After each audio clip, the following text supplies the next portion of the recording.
দর্শক, বাংলা লিংকের সৌজন্যে এবারে জানাবো ২১শে বইমেলার খবর।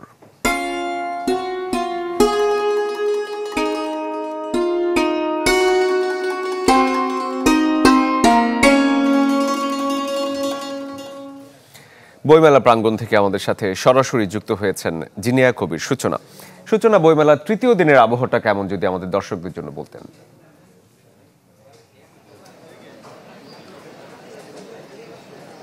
শরীফ, আজ তৃতীয় দিন এবং সনাতন ধর্মাবলম্বীদের সরস্বতী পূজা আজ, এবং সরস্বতী দেবীকে সনাতন ধর্মাবলম্বীরা বিশ্বাস করেন বিদ্যার দেবী হিসাবে।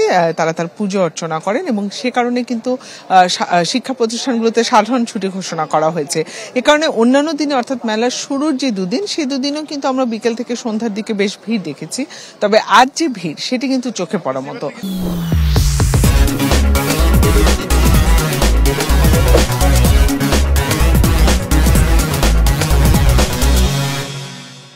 মেলার প্রবেশদ্বার সর্বসাধারণের জন্য ৩টার দিকে খুলে দেওয়া হয়েছে এবং তারপরেই কিন্তু আমরা যেটা দেখতে পাচ্ছি মানুষের ঢল, অর্থাৎ ঢাকা বিশ্ববিদ্যালয়ের যে জায়গা এবং জগন্নাথ হল, সেখানে অনেকেই সরস্বতী দেবীর পুজো করে এবং অনেকে এই উৎসবে সামিল হয়ে অনেকের পথই কিন্তু শেষ হচ্ছে এই বইমেলায় এসে, এবং সবাই রঙিন সাজে সেজে এসেছেন এবং